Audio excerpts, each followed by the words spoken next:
এই ভাষা আন্দোলনের সালাম রফিক জব্বার সহ যারা শাহাদাত গ্রহণ করেছেন, আল্লাহ তাআলা শাহাদাত কবুল করুন।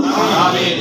সুপ্রিয় উপস্থিতি, মাতৃভাষার পাশাপাশি অন্যান্য ভাষাকেও যেন আমরা গুরুত্ব দিতে পারি, বিশেষ করে কোরআনুল কারীমের ভাষা, এটা যেন আমরা বুঝতে পারি। আল্লাহ তাআলার কাছে তৌফিক কামনা করি এবং এই শহীদদের জন্য আমরা দোয়া করি এবং আমাদের মাতৃভাষা বাংলায় যেন আমাদের কোরআনকে আমরা ভালোভাবে বুঝতে পারি এবং রাষ্ট্রীয় কার্যক্রমে যে মাতৃভাষার জন্য আমরা জীবন দিয়েছিলাম, এটা বাংলা কি বলে হাতে ফাল্গুন, এটা আমরা জানি না।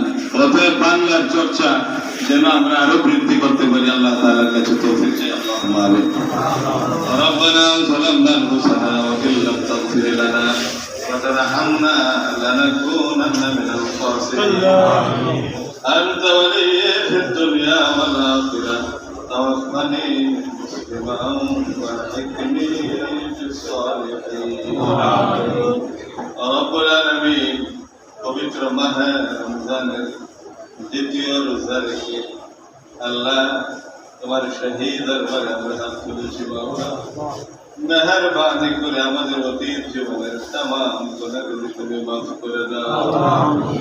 রব্বুল আলামিন, পবিত্র মাহে রমজানের গুরুত্বপূর্ণ রাত্রে যে কোরআন নাযিল শুরু করেছিলা, এই কোরআনের আলোকে আমাদের ব্যক্তি, পরিবার, সমাজ, রাষ্ট্রকে গঠন করার তৌফিক দাও। রব্বুল আলামিন গফুরুর রহিম, কোরআনের আল্লাহ নির্দেশের বাহিরে যে কাজগুলি আমার ব্যক্তি জীবনে, পরিবার, সমাজ, রাষ্ট্রে চলছে, এইগুলি থেকে আমাদের সবাইকে বিরত থাকার তৌফিক দাও।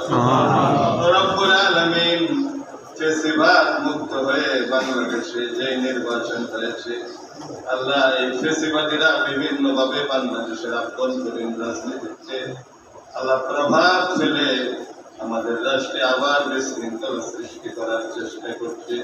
তাদের চক্রান্ত থেকে আমাদের মাতৃভূমি বাংলাদেশকে আপনি হেফাজত করুন। রব্বুল আলামিন গফুরুর রহিম, যারা নেতৃত্বে গিয়েছেন আল্লাহ, ত্রুটি বিচ্যুতি থাকার পরেও তাদের জন্য আমরা দোয়া করছি। দেশের কল্যাণ যেন জুলাই সনদ সহ সবকিছু যেইগুলো দেশের কল্যাণ বয়ে আনবে, চিরদিনের জন্য ফেসিবাদ মুক্ত থাকবে, এইগুলি মেনে নিয়ে আল্লাহ তারা যেন রাষ্ট্র পরিচালনা করতে পারে আর তাদের সকল কাজে যেন আমরা সহযোগিতা করতে পারি। রব্বুল আলামিন, আর